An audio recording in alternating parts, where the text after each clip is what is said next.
पश्चिम पाकिस्तान के रेफ्यूजी हो, scheduled tribe हो, महिला हो, यहां के गुजर बकरवाल हो, इनको अगर इनके अधिकार देने का काम किया तो नरेंद्र मोदी जी की सरकार ने किया।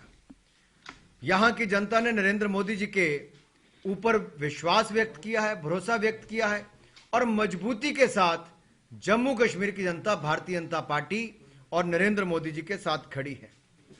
मैं जम्मू कश्मीर की जनता का, ये जो मेन स्ट्रीम की सभी पार्टीज इकट्ठी होकर या रीजनल पार्टीज भी इकट्ठी होकर भाजपा के खिलाफ लगी, सब इकट्ठे हुए, सबने पूरी ताकत लगाई, डराने का प्रयास भी किया, आतंकवादी हमलों का भी कहा, बनटोल प्लाजा पर 4 आतंकवादी मारे भी गए, टनल भी पकड़ी गई, कैंडिडेट पर छुटपुट हमला भी हुआ। लेकिन कुल मिलाकर जम्मू कश्मीर के इतिहास में इतने निष्पक्ष, साफ सुथरे और भय मुक्त चुनाव अगर हुए हैं, ये अपने आप में एक बहुत बड़ी उपलब्धि है। ये लोकतंत्र की जीत है। ये भारत के इलेक्शन कमीशन में, जम्मू कश्मीर के इलेक्शन कमीशन में लोगों का विश्वास और बढ़ा है। सुरक्षा बलों ने जो यहां पर किया है कि लोगों को सुरक्षा भी दी और आसानी से चुनाव करने का अवसर दिया, इसलिए सुरक्षा बलों का भी आभार हम लोग प्रकट करना चाहते हैं। भय और डर से मुक्ति दिलाई, इसके लिए भी उनका बहुत बहुत आभार। यही कहना चाहूंगा कि प्रगति की राह पर अब जम्मू कश्मीर चल पड़ा है।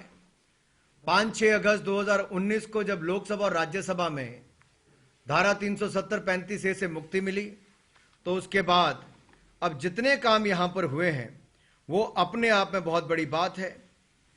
अगर डीडीसी के चुनाव में बहुत सारे इलाकों पर देखा जाए, यहां पर कम पर वोटिंग परसेंटेज होता था, घाटी के कुछ इलाकों में भी और जम्मू के भी कुछ इलाकों में भी, लेकिन वहां पर भी रिकॉर्ड वोटिंग हुई। कुल मिलाकर 51% से ज्यादा वोटिंग होना, यह अपने आप में दिखाता है कि बहुत बड़ी बात है। गांदरबल जैसे क्षेत्र में भी 43.4% वोटिंग का होना, 2018 के पंचायती चुनाव में इसमें मात्र 27.4% वोटिंग थी और 2019 के चुनाव में 17.5% वोटिंग थी। तो आप देखिए तुलना करके इसका वोटिंग परसेंटेज कितना बड़ा है। कश्मीर के बड़गाम में 42% वोटिंग हुई, जबकि 2018 के पंचायती चुनाव में मात्र 21.9% वोटिंग हुई थी और लोकसभा के चुनाव में मात्र 21.6% वोटिंग हुई थी। यह दिखाता है कि लोकतंत्र कैसे मजबूत हुआ।